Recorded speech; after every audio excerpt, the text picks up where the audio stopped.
Nung sinabi ni Bryce na hindi pala senador, kung hindi kongresista lamang ang papangalanan niya. Mr. Engineer Hernandez, ano ba yung sinasabi ng abogado mo merong 6 na senador kang babanggitin? Ano ba yun? Your Honor, ang banggit niya po siguro yung laman po ng computer ko. Actually, may mga congressman po na nandun na hindi po senador yung laman nung nung computer ko. Aba, biglang naglaho ng parang bula ang atensyon. Mga congressman yung nasa computer mo? Yes, yung nasa computer ko po, congressman po. Okay, thank you. Parang wala na nagtanong. Parang wala nang interes para alamin. Sino-sino nga ba yung mga yan? Nagkataon lang ba, Ginoong Pangulo, na ang mga nakaupong senador na dinidiinan sa ngayon ay ang dating Pangulo, dating pro tem, dating punong mayoriya ng Senado, na lahat nagkataon din lang ba na bumoto kontra sa depektibong impeachment ni Vice President Duterte o talagang tinumbok lang kami? Ano nga ba ang ginawa nila sa akin? Una, hinalungkat ang isyu ng campaign contribution na tinanggap ko mula sa isang individual na may-ari ng kumpanyang nakakuha ng kontrata sa gobyerno. Inipit niya ang budget ng COMELEC sa Kamara dahil dito at binusisi ang di umano kaso kong ito. Subalit, Ginoong Pangulo, tulad ng sinabi ko sa simula ng aking talumpati, kapag ka nagturo ka ng daliri kanino man, may 3 daliring nakaturo pabalik palagi sa iyo. Anong nangyari? Hindi ba't biglang may lumabas na ulat ng PCIJ na ang dami naman palang opisyal, hindi lang senador, mas mataas pa ang tumanggap din ng ganong uri ng kontribusyon noong 2022 elections? Ang tanong ko ay simple. Kung legal at walang mali sa ginawa nila, edi dapat legal din at tama ang ginawa ko. Pero bakit ako lang ang iniimbestigahan tungkol dito? Higit pa doon, Ginoong Pangulo, hindi ba ayon kay Mayor Magalong merong 67 na miyembro ng Kamara na kontraktor? Ito po ay mga miyembro ng Kamara na may construction firm na nakakuha ng kontrata sa gobyerno.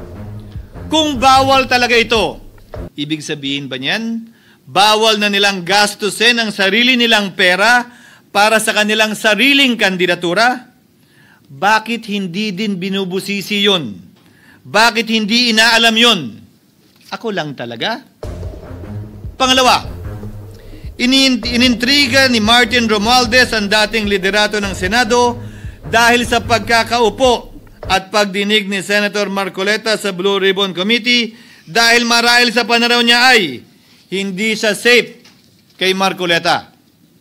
Ngunit, Ginoong Pangulo, sa hindi niya inaasahang pagkakataon, nung araw ding yun, nagsalita ang mga diskaya, pinangalanan ng 17 congressman na kasosyo niya, kabilang ang pagbanggit na naman ng pangalan ni Martin Romualdez.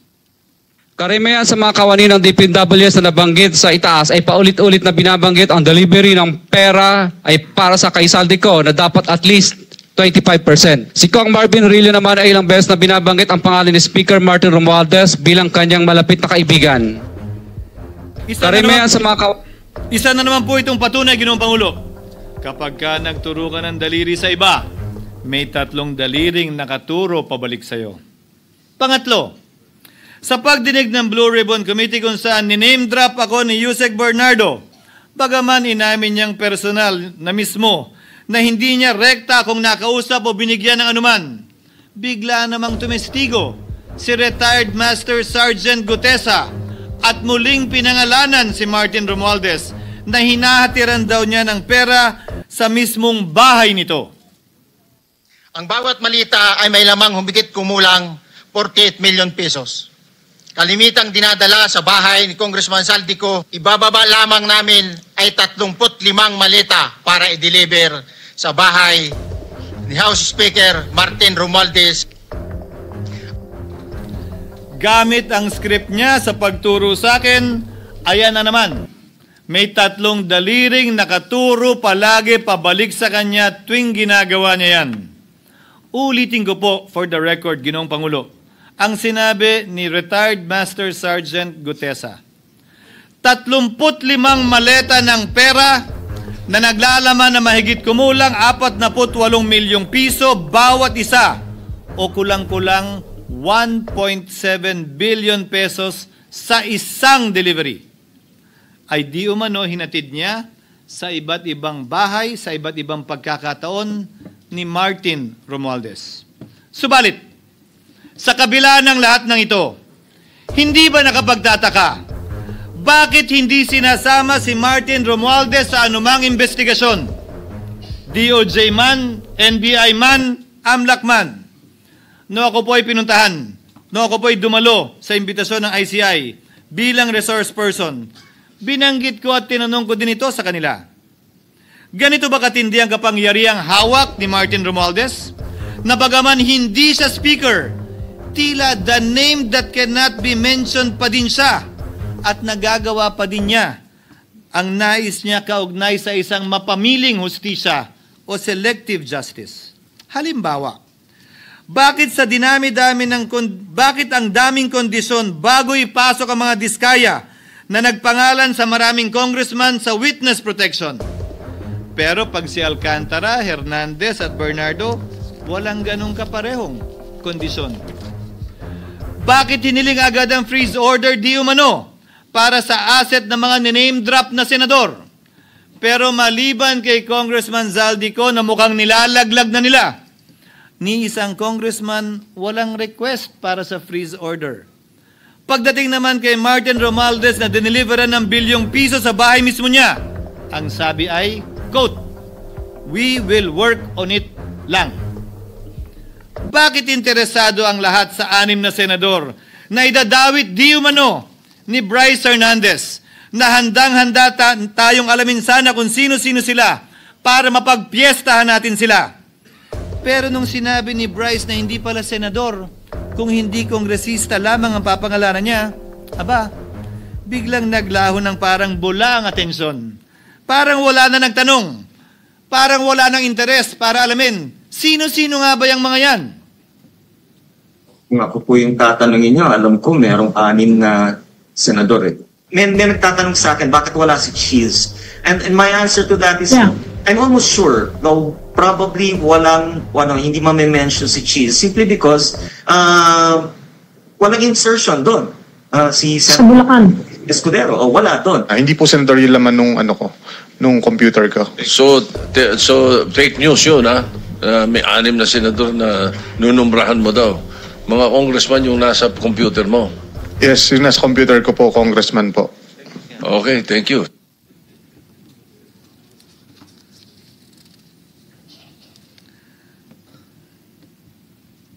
Nagkataon lang ba, Ginoong Pangulo, na ang mga nakaupong senador na dinidiinan sa ngayon ay ang dating Pangulo, dating pro tem, dating punong mayoriya ng Senado, na lahat nagkataon din lang ba na bumoto kontra sa depektibong impeachment ni Vice President Duterte o talagang tinumbok lang kami?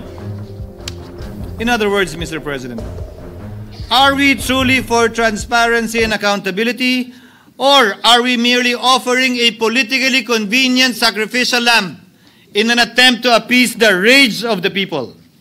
What is painful, Mr. President, is that along the way, reputations have been disparaged and tarnished. Innocent persons have been implicated, and the Senate is slowly but surely being destroyed. Nagkataon lang po ba na ang lahat ng ito o ito'y sumusunod sa isang script, direksyon at basbas ni Martin Romualdez? Sa kanyang script na naglalayong ilihis ang galit ng bayan mula sa kanya at sa mga kasabwat niya at ituro ito sa Senado at mga senador. Ginoong Pangulo, ang script at sarswelang ito ay di uubra dahil napakalayo po nito sa katotohanan. Napakasama sa panlasa at tinitiyak ko sa inyo, hindi po ito matatanggap at lulunukin ng sambayanang Pilipino. I've been in public service for 27 years. I've never been accused nor charged with corruption. This is the sterling record which they are trying to tear down, and I tell you, they will not succeed. I will defend myself, Mr. President, against these malicious and false allegations. In fact, I have already filed and will be filing necessary and appropriate charges against my accusers and prove them wrong. And with the help of the Almighty, I will be vindicated and declared innocent, I am sure. Kaya ko po ipagtanggol ang sarili ko, Ginoong Pangulo. Ngunit, Ginoong Pangulo, sino po ang nagtatanggol sa ating institusyon? Kaya't ang aking tanging hiling po sana sa inyo, Ginoong Pangulo, at sa ating mga kasamahan sa Senado. Labanan po ninyo at huwag niyong pahintulutang ang mapamiling hustisya na lantarang nangyayari sa harap natin ngayon. For what is happening now is selective justice and mob justice. Members of the Senate have been thrown off a cliff before the court of public opinion in an attempt to mollify the people's rage, thereby covering up the real perpetrators and giving them a chance to get away. Mr. President, I will not allow justice to be weaponized against the innocent to protect the guilty, because this corrodes the legitimacy of the law before our people's eyes. Wala pong naniniwala, bagkus lahat nagtatanong, bakit walang congressman na kasama sa investigasyon? But what about the other congressmen in Bulacan? Why haven't they been questioned? Called out, yeah. You think that they do not know what's going on? Ginoong Pangulo, mga minamahal kong kasamaan, huwag po tayong sumunod sa script ni Martin Romualdez. Labanan po natin ang script na ito. Pasagutin at imbestigahan lahat ng niname drop at nabanggit, congressman man, senador man at iba pang opisyal, at dapat kasama dito si Martin Romualdez. Ginoong Pangulo, hindi ba natin nakikita na pili tayong pinag-aaway-away? Mayaman, mamamayan laban sa lingkod bayan, lokal laban sa nasyonal na opisyal, congressman laban sa kapwa congressman, at ngayon, senador laban sa kapwa senador, pamilya laban sa pamilya, Pilipino laban sa kapwa Pilipino. Ginoong Pangulo, tandaan po natin, mas madaling manipulahin at ang nag-aaway at nagkakawatak-watak na bansa. At ito ang eksaktong gusto nilang mangyari.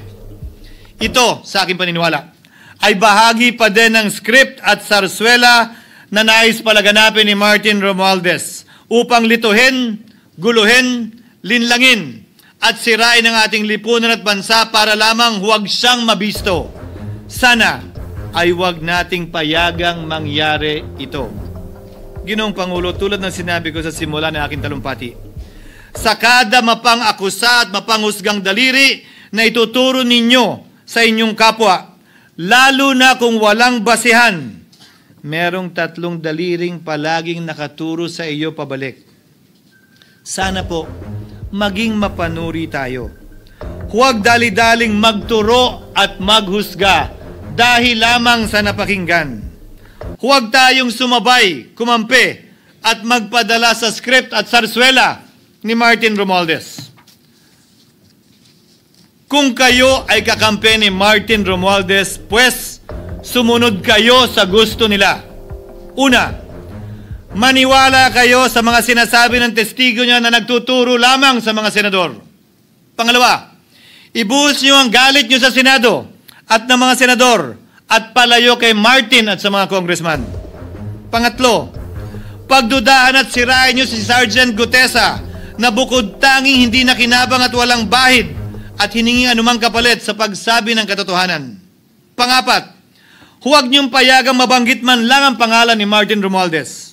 Panglima, huwag niyong payagang ipatawag si Martin Romualdez sa anumang investigasyon.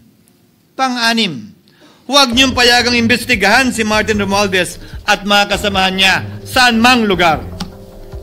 Ako, Ginoong Pangulo, hindi ako kakampi ni Martin Romualdez. Kaya lalabanan ko siya at lahat ng panglilinlang niya. Una, papatunayan kong hindi totoo ang mga panggigipit at paninira ng mga testigo niya laban sa akin at mga senador.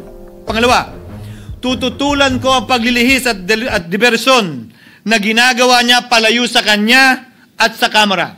Pangatlo, hindi ko papayagang sirain ang mga senador, pag-away-awayin tayo at sirain ang institusyon ng Senado. Pangapat, pinaniniwalaan ko at saludo ako kay Sergeant Gutesa at iba pang katulad niya sa paglabas ng katotohanan.